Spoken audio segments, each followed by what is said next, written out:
A very good morning to all of you. Now, students, we have been doing chapter number first of our book Snapshots. The chapter is not over yet, and now we are going to do the questions which are covered in the chapter which we have done so far or which we have studied so far. Now, you are supposed to write these questions in your fair notebooks. Chapter name is The Summer of the Beautiful White Horse. Name of the writer is William Saroyan. Now short questions. I am going to discuss today short questions and the same will be given to you for writing in your fair notebooks.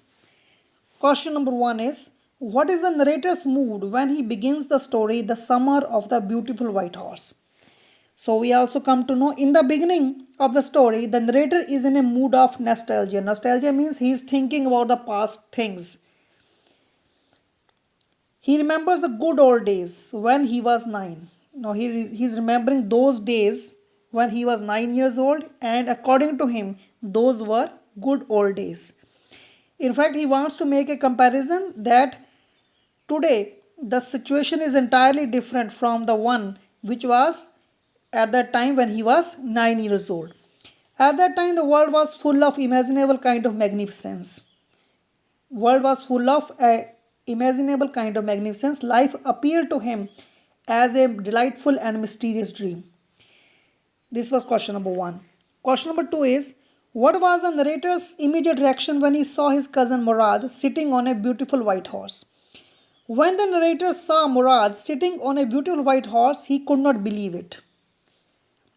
When he saw his cousin riding a beautiful white horse, he was not able to believe his eyes. He felt if he were dreaming. He felt as if he were daydreaming. He even rubbed his eyes. He rubbed his eyes. He could not understand how a poor boy like Murad could own such a horse. So this was actually the problem. This was actually the thought in his mind, that how a poor boy like Murad could buy or could have such a beautiful white horse. Third one, why did Aram refuse to believe that his cousin Murad could even steal a horse? Aram and his cousin Murad belonged to the Garoglalian tribe. They belonged to the Garoglalian tribe, and this tribe was famous for honesty and trust. In fact, everybody who was around them had the viewpoint that all the members of Garoglalian tribe were truthful and honest. Murad was a poor boy. There was no doubt about that they belonged to a poor family, and Murad was also a member of the same family. Buying a horse was out of question for him. In fact, they were very poor, and it was not possible that he had bought that horse. He could only steal such a horse. But Aram refused to believe that Murad could even do such a thing. But Aram was not in a position to believe that Murad could do such an act. No member of the Garoglalian family could be a thief, and no member of the family could ever be involved in any kind of acts like stealing. Why did the narrator believe that stealing a horse for a ride was not the same thing as stealing money? According to narrator, stealing a horse for a ride was something different from stealing money. Actually, he had his own definition of stealing a horse or stealing for money. In fact, according to him, stealing a horse for a ride was something different from stealing money. If you were crazy about horses, it was not stealing at all. It would not become stealing until you offered to sell the horse for money. Now, he had asserted his viewpoint that if anybody was crazy for the horses, then it was not an act of stealing, as his cousin Murad and he were. But it would become an act of stealing if they offer to sell the horse to someone else. Then it would become an act of stealing. Next is, who was Uncle Khosrow? How did he react when he was told that his own house was on fire? Uncle Khosrow was narrator's uncle.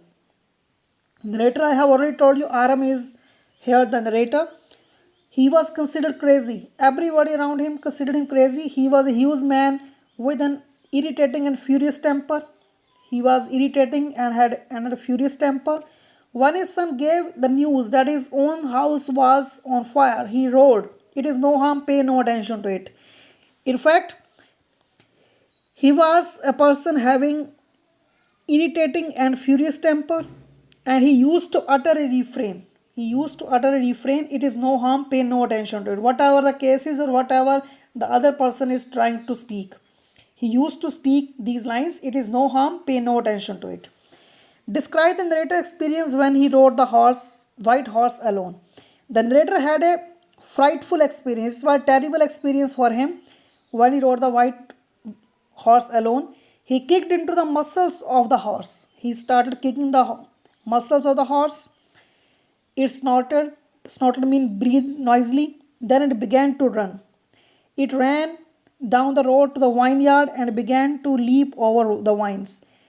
It ran to the road to the vineyard and started leaping, started jumping over the garden of grapes, vines. Okay, the horse leaped over seven vines before the narrator was thrown down, and it leaped over seven vines, and in last the author was down the horse. He fell down the horse. Thank you. Have a nice day.